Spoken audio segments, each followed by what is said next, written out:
Swastiastu, Om Mawigana Sunamisudam, Om Manobatra Kertawiyantu Wiswanta. Semoga segala pikiran yang baik datang dari segala penjuru.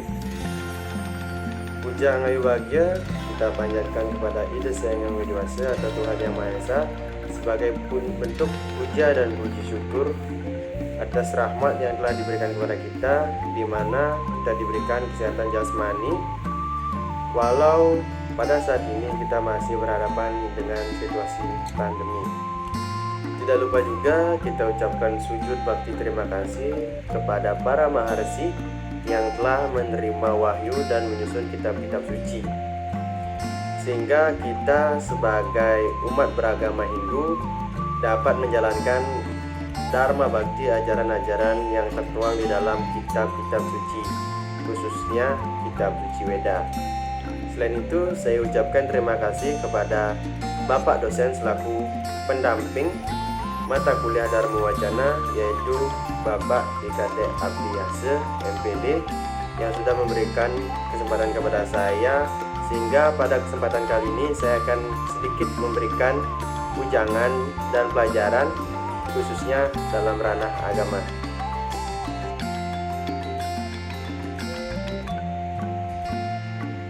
Ada pepatah yang mengatakan tak kenal maka tak sayang. Jadi perkenalkan, nama saya Ika Mangyuda Pratama Putra. Saya mahasiswa dari Staham Puputuran Singaraja, jurusan Dharma Duta, dan mengambil program studi penerangan agama Hindu. Saya adalah mahasiswa semester 4. Saudara Dharmaku, pada kesempatan kali ini saya akan membawakan Dharma Wacana yang mengenai Dana Punya. Dana Punya menurut Kamus Kawi Bali terdiri dari dua rangkaian kata bahasa Kawi, yaitu dana yang artinya pawawa atau pemberian, dan punya yang artinya becik yasa atau laksana becik. Jadi dana punya artinya pawawa saking mana suci atau pemberian yang betul-betul ikhlas dari hati atau pikiran yang bersih. Dalam slogan Dara 34 disebutkan, Kincit Yadayapi Tadanam Seradaya Saitam Kertam Maha Palam Aweb Neti Nyagro dan Pura Jawat, yang artinya demikian halnya orang bijaksana berdana punya, walaupun jumlahnya kecil, tapi apabila diberikan dengan kesucian dan kemuliaan hati akan membawa kebaikan yang tak terkira. Saudara-saudaraku, meskipun dana punya yang diberikan oleh orang saleh itu kecil, pasti akan menimbulkan kebahagiaan di hati penerimanya. Ini dapat kita umpamakan dengan pemberian sebutir biji pohon beringin. Jika sekalinya tumbuh besar, pohon ini akan sangat bermanfaat bagi orang yang datang mencari perlindungan.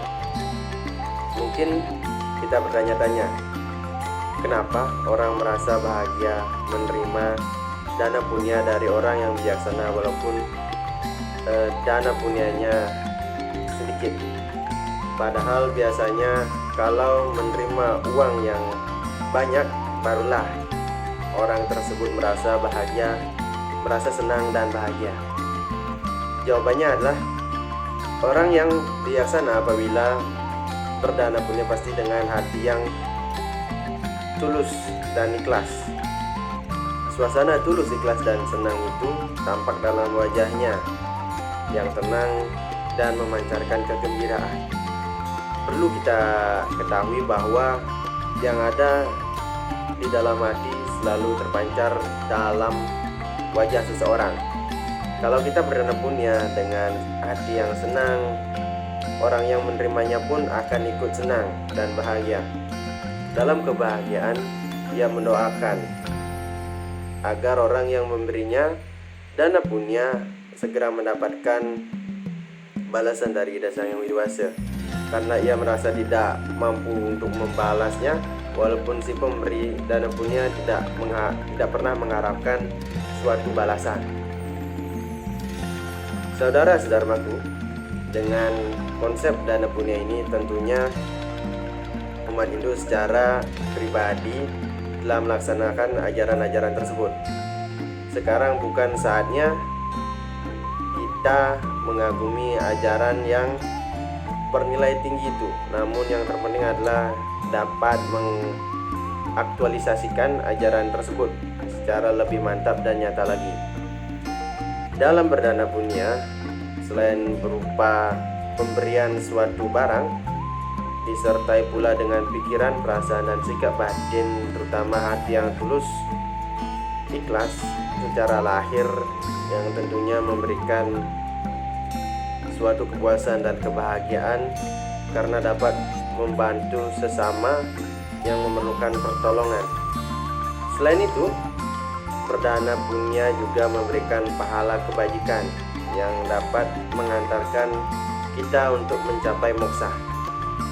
Dan dalam Menawa Dharma Sastra halaman 234 disebutkan, Yena tu bawena yanya danam prayachati tatena iwa bawena prabnati prati pujita, yang artinya karena dengan maksud apapun seseorang itu menghadiahkan pemberian dengan maksud yang sama pula ia akan menerima nantinya dalam kelahiran berikutnya dengan penghormatan yang menyertai nantinya.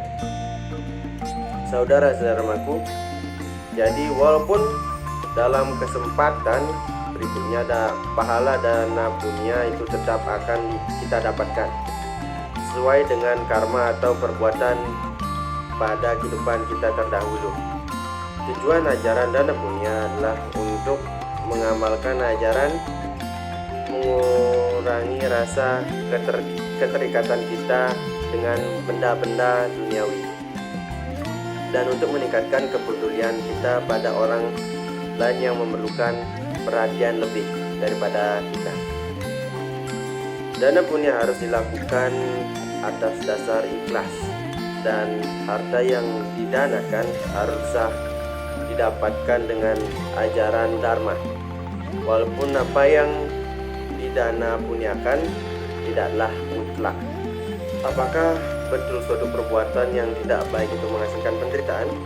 Marilah kita ambil contoh seorang pencuri. Begitu dia dapat mencuri uang 1 juta rupiah, tampaknya dia gembira, makan di restoran, membeli pakaian, akan tetapi itu semua tidak akan berlangsung lama, sebab sebentar lagi kegelisahan pasti akan menunggu.